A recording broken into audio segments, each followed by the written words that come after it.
ഇന്ന് നമുക്കൊരു അടുക്കിപ്പറക്കൊക്കെ ആവാം. അങ്ങനെ അലമാരിയിൽ നിന്നെല്ലാം കുളമൊക്കെ പറക്കി ഇങ്ങോട്ട് ഇട്ടിട്ടുണ്ട്. കണ്ടില്ലേ, എല്ലാം കുളമായിട്ട് കിടക്കുകയാണ്. അപ്പോൾ ഒന്നിൽ അടുക്കി പറക്കാൻ തുടങ്ങാം.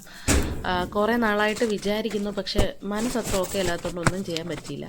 അങ്ങനെ ഇന്ന് എന്തായാലും എല്ലാം കൂടെ വാരിപ്പറക്കി അങ്ങോട്ട് ഇട്ടു. എന്നിട്ട് നമുക്ക് ഒന്നേന്ന് തുടങ്ങാമെന്ന് വെച്ചു. അപ്പോൾ വിച്ചു പറഞ്ഞു ഞാൻ കുക്ക് ചെയ്യാമെന്ന് പറഞ്ഞു. കുറച്ച് ചിക്കൻ ഇരിപ്പുണ്ടായിരുന്നു. അപ്പം ചിക്കനും ഇടിയപ്പം ആക്കാമെന്ന് പറഞ്ഞു. അപ്പം പിന്നെ ഞാനും വിചാരിച്ചു എനിക്കും അത്ര ഓക്കെ അല്ലാത്തൊരു സമയമാണ്. മെൻ്റലി ഞാൻ ഭയങ്കര സ്ട്രെയിൻഡ് ആയിട്ടിരിക്കുന്ന ഒരു സമയമാണ്, ഞാനായാലും വിച്ചു ആണെങ്കിലും. എന്നാലും അപ്പം എല്ലാം കൂടെ ഒരുമിച്ച് ചെയ്യാനുള്ള ഒരു മാനസികാവസ്ഥ എനിക്കില്ല. അപ്പം പിന്നെ വിച്ചു ഹെൽപ്പ് ചെയ്യാമെന്ന് പറഞ്ഞപ്പോൾ ഒരു മനസ്സമാധാനം. അങ്ങനെ നല്ല ഇടിയപ്പം പിന്നെ ചിക്കൻ കറി അങ്ങനെ നമ്മൾ ഉണ്ടാക്കുന്ന സാധാ ചിക്കൻ കറി ആയിട്ടല്ല ഉണ്ടാക്കിയത്, പെട്ടെന്ന് ഉണ്ടാക്കുന്ന ഒരു ക്യുക്ക് ചിക്കൻ കറി, അതായത് ബാച്ചിലേഴ്സ് ചിക്കൻ കറിയാണ് കേട്ടോ ഉണ്ടാക്കിയത്. അങ്ങനെ അതൊക്കെ ഞാൻ ഇടയ്ക്കൊന്ന് വീഡിയോ എടുത്തായിരുന്നു. ഇത് നമ്മുടെ അവിടുത്തെ ഒരു പുതിയ ഗ്രൗണ്ട് വരുന്നുണ്ട് കേട്ടോ. അപ്പോൾ അതിൻ്റെ പണിയൊക്കെ ഇങ്ങനെ നടന്നുകൊണ്ടിരിക്കുകയാണ്. പുതിയൊരു പ്ലേ ഗ്രൗണ്ട് വരുന്നുണ്ട്. അപ്പോൾ വൈകിയൊക്കെ പെട്ടെന്ന് അങ്ങോട്ട് കളിക്കാൻ വിടാമല്ലോ. അപ്പോൾ ഇതിൻ്റെ പണിയൊക്കെ കഴിയുമ്പോൾ ഞാൻ കാണിക്കാം കേട്ടോ.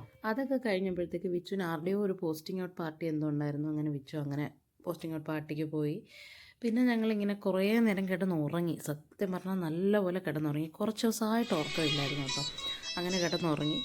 അതൊക്കെ കഴിഞ്ഞ് വന്നതിന് ശേഷം അച്ഛനും മോളോട് ഇവിടെയും കിടന്നങ്ങ് ഉറങ്ങി. രണ്ടുപേരും ഭയങ്കര സ്ട്രെയിൻഡാണ് കേട്ടോ. ഞങ്ങൾ ഹോസ്പിറ്റലിലൊക്കെ പോയി, കുറച്ച് നല്ല സ്ട്രെയിൻഡാണ്.